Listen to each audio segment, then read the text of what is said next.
Parlons ici d'un film qui nous narre la vie d'Alan Turing, Imitation Game, sorti en 2014 sous la réalisation de Morten Kildium et le scénario de Graham Moore.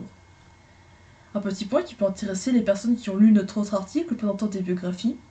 Ce film a été inspiré par la deuxième biographie que nous avons présentée, Alan Turing Enigma, de Andrew Hodge, mais il faut tenir en compte le fait que le film ait pris quelques libertés, ce qui n'est rien de bien surprenant, c'est même plutôt fréquent dans les cas d'adaptation.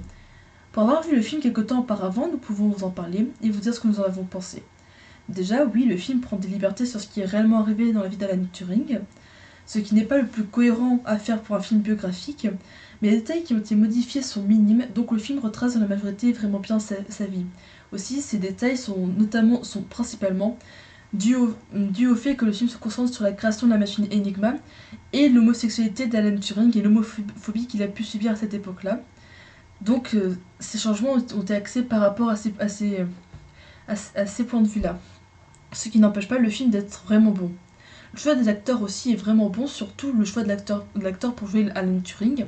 En effet, Benedict Cumberbatch, qui l'incarne, est très doué pour jouer ce genre de personnage, comme il a été en jouant Sherlock Holmes dans la série Sherlock de BBC, ou le Doctor Strange dans le Marvel Cinematic Universe que l'on connaît plutôt bien.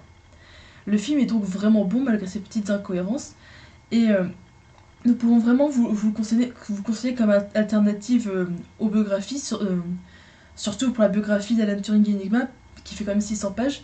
Comme ça, si vous n'êtes pas à l'aise avec la lecture et plus à l'aise avec le fait d'écouter, vraiment ce film sera bon pour vous pour bien comprendre sa vie et en avoir les grandes lignes en tout cas. Nous tenons quand même à ajouter qu'en plus de ces quelques petits changements, il y a de l'homophobie banalisée dans le film.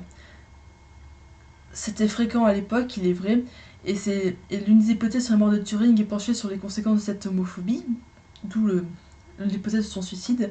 Mais si vous êtes trop sensible à l'homophobie banalisée ou à la dépression, nous vous conseillons de ne pas regarder ce film seul, ou en tout cas de vous y préparer avant de le regarder.